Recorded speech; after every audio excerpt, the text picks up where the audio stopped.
বাংলাদেশ জাতীয়তাবাদী মহিলা দলের ৪৭তম প্রতিষ্ঠাবার্ষিকী উপলক্ষে ৯ সেপ্টেম্বর রাজবাড়ী পৌর কমিউনিটি সেন্টারে জেলা মহিলা দলের আয়োজনে আলোচনা সভা অনুষ্ঠিত হয়েছে। বিস্তারিত দেখুন বাবলু শেখের প্রতিবেদনে। গৌরব, ঐতিহ্য, সংগ্রাম এবং সাফল্যের ৪৭ বছর পূর্তি প্রতিষ্ঠাবার্ষিকী উপলক্ষে জেলা মহিলা দলের উদ্যোগে জেলার ৫ উপজেলার নারী নেত্রীরা বিএনপির ভারপ্রাপ্ত চেয়ারম্যান তারেক রহমানের হাতকে শক্তিশালী করার লক্ষ্যে ঐক্যবদ্ধভাবে আলোচনা সভায় অংশগ্রহণ করেন। এ সময় ইয়াসমিন আক্তার পিয়ার সঞ্চালনায় জেলা মহিলা দলের সভাপতি কুমকুম নজরুলের সভাপতিত্বে প্রধান অতিথি হিসেবে উপস্থিত ছিলেন কেন্দ্রীয় মহিলা দলের সহসভাপতি ও সাবেক এমপি ইয়াসমিন আরা হক। প্রধান বক্তা হিসেবে উপস্থিত ছিলেন রাজবাড়ী ১ আসনের সাবেক এমপি আলী নেওয়াজ মাহমুদ খয়ম।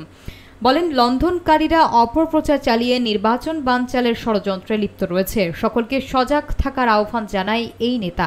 এতে বক্তব্য রাখেন জেলা মহিলা দলের যুগ্ম সম্পাদক সোনিয়া আক্তার স্মৃতি ও সাংগঠনিক সম্পাদক রাজিয়া বেগম সহ অন্যান্য নেত্রীরা।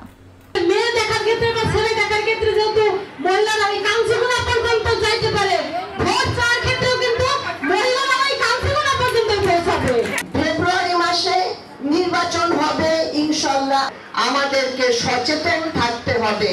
আমার শুভাকাঙ্ক্ষী হয়ে আবার কোন ফ্যাসিলিটি সরকারের লোক দাঁড়িয়ে আছে নাকি?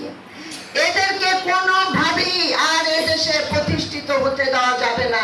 যাতে আগামী নির্বাচন না হয় এরকম একটা ষড়যন্ত্র যারা করছে, আজকে জামাতে ইসলামী সহ বিভিন্ন সংগঠন এরকম একটা ষড়যন্ত্র করছে।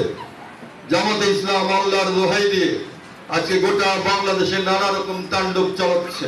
এই জামাতে ইসলাম ৭১ সালে আমাদের মা বোনদেরকে ধর্ষণ করেছে।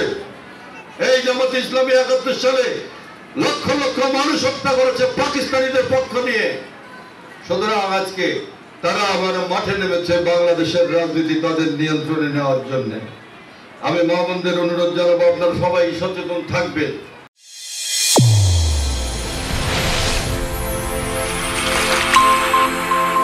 চ্যানেল A1 হৃদয়ের স্পন্দন।